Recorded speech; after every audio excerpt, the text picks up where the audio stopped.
Welcome. Thanks for joining me today.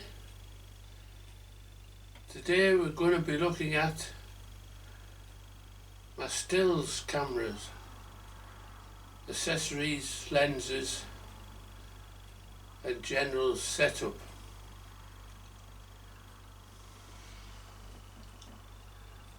Grab yourself a cup of tea,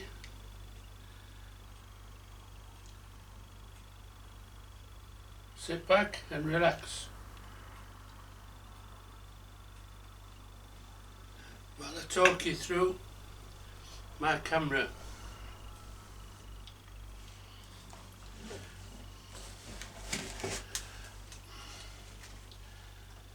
This is my camera of choice for stills photography.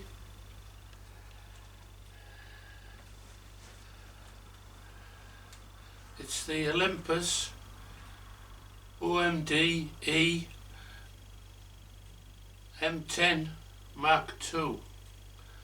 That's a mouthful.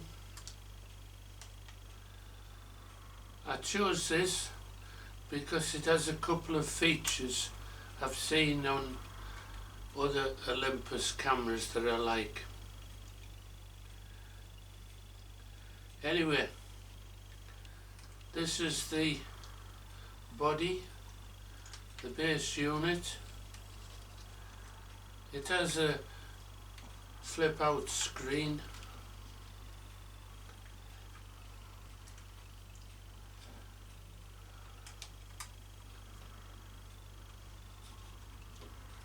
Little bit of a gimmick, but I enjoy it.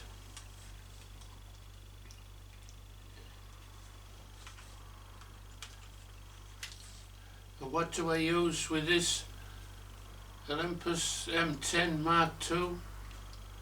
Well, believe it or not, I've narrowed it down to 3 lenses.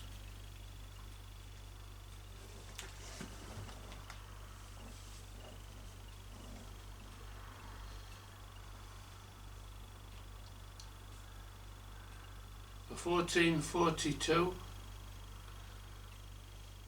They all have lens covers on. Don't get too hung up on them. They're just plastic lenses. They're supposed to protect from lens flare. I use them more to protect the lens so they're not easily touched. The camera is a micro 4/3 mirrorless camera,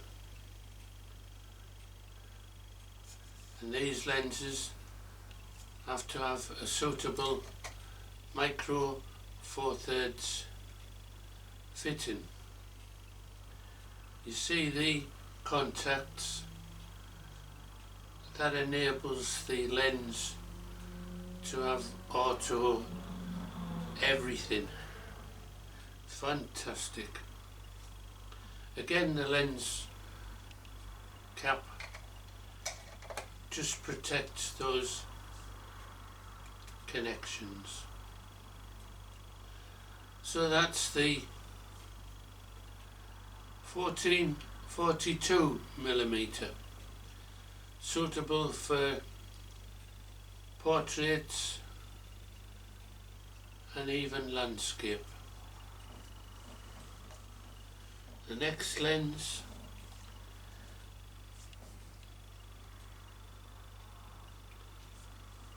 a 40-150. Again, micro 4/3.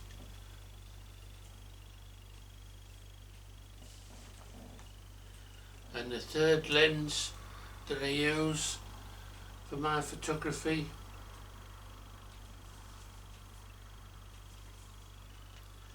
(70 to 300mm).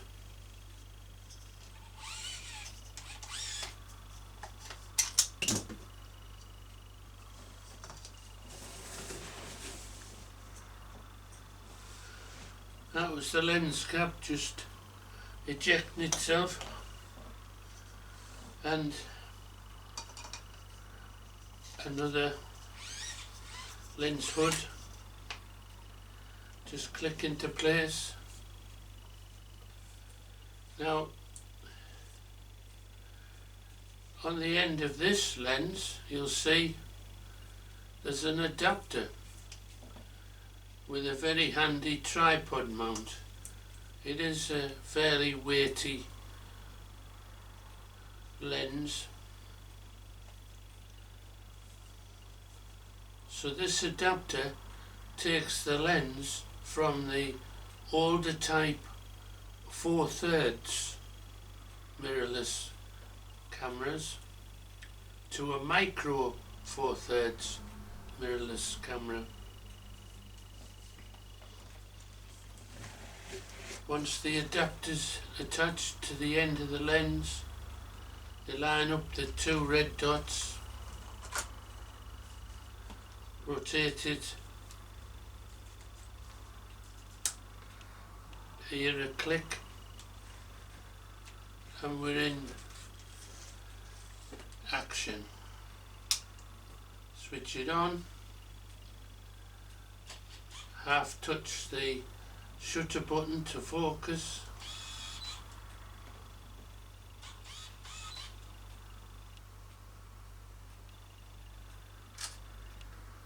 there's a nice shot.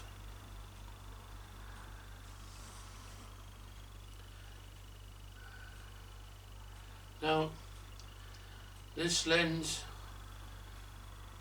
I purchased to enable me to take photos of birds of prey in flight.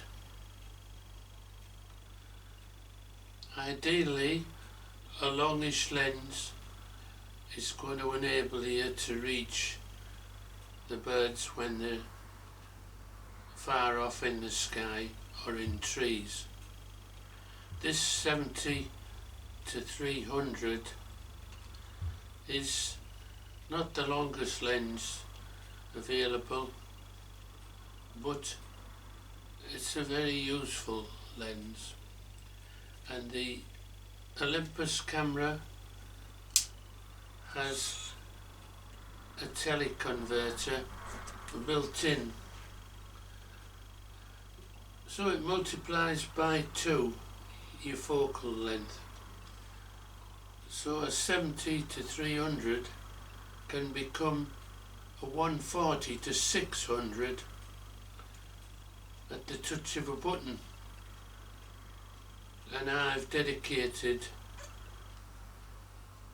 function 1 button on the camera to turn on and turn off the teleconverter. So it's a simple case of camera on, find your bird of prey, press the function,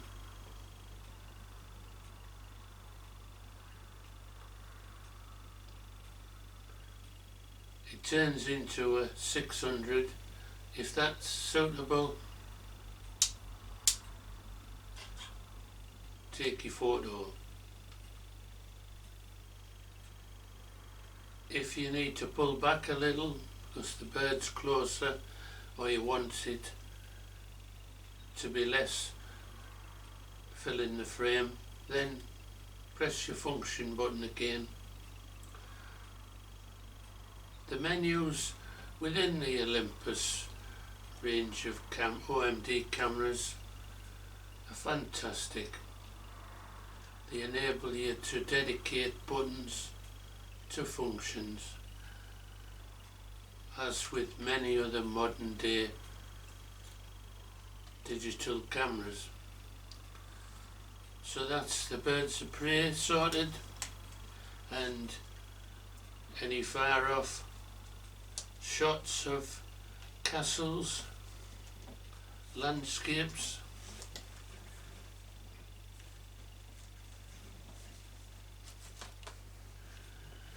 Pressing the button to the side of the aperture allows you to take the lens off. The next lens, 40 to 150, my all-time favourite lens up to now, is a dedicated micro four thirds lens, so it doesn't need any adapter, just a case of lining up the red dots, rotate it clockwise, turn it on,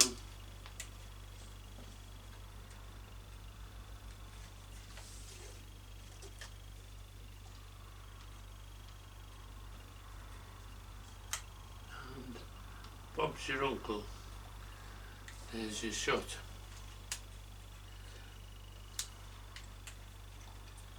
Sometimes when you're changing lenses you may need to connect them a second time, just in case the electronics are still remembering the previous lens. If you can see in the back panel, if you've got an image, then your lens is connected. Again, a half press brings it all in focus, and a full press gives you a super photo when on all automatic. My favourite lens, it's the fastest of the three. It's the quietest, the smoothest, and it doesn't seem to hunt when trying to find a focus. So these two lenses can be attached using an adapter, but they're never going to be as good as a dedicated micro four thirds lens.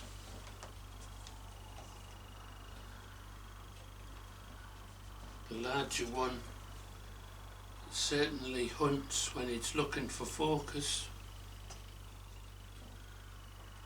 and I do wonder if you lose shots. I have this adapter which plugs into the camera, and there's a remote, so the theory is pressing the button on the remote is less vibration than pressing the shutter on the camera. I tend to have the camera on a tripod a lot of the time, and the shutter release is an even more secure way of keeping the camera steady when taking photos.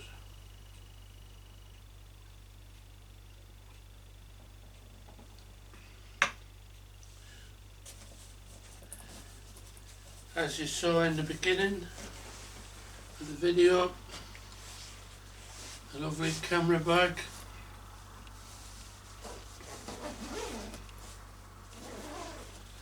a gift from my son Michael,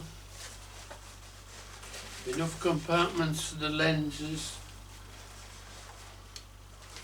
pockets for all the batteries, which I advise you to get for your cameras, and a little container, a little bag for the SD cards.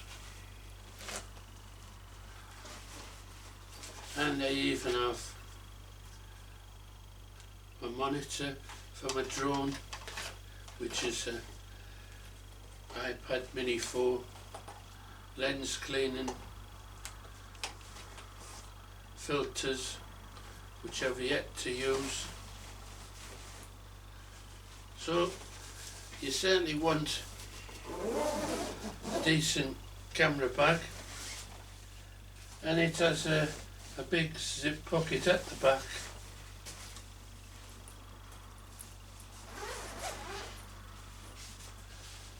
which, yep, an iPad or a laptop, essential badge when you're out canvassing for the channel.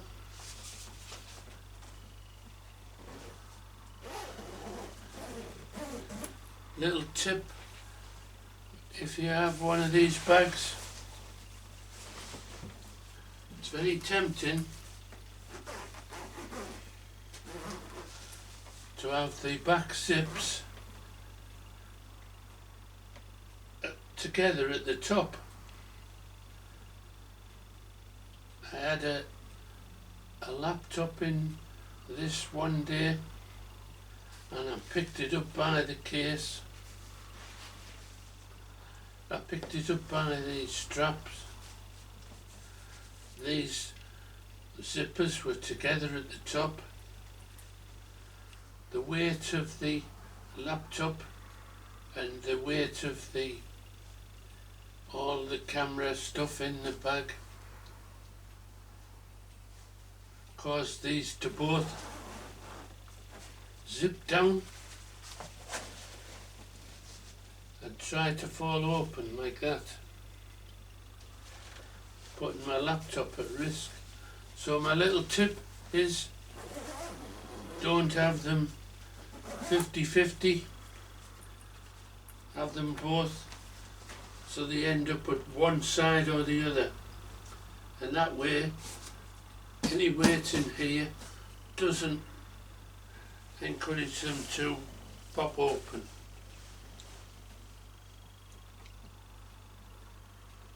That's just a little look at the stills camera setup I have for my photography.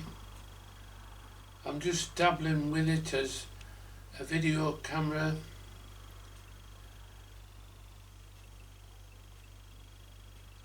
So that's a subject for another video.